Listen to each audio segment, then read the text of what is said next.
Niin, ja sitten mennään 5. väliovelle. Eli tähän.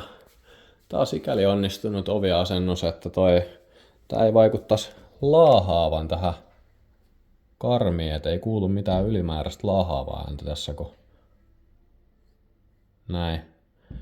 Mut ainut vika tässä on se, että tää on asennettu kieroon tää ovi.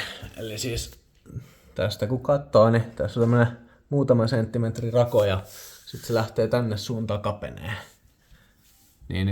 Ja sen näkee nyt tietysti siitä, että tää on niinku tässä laattaa vasten tää karmi, jossa muuten on HH-rakenteen jättämät jäljet, jotka HH-rakenne väitti, että on mun aiheuttamia.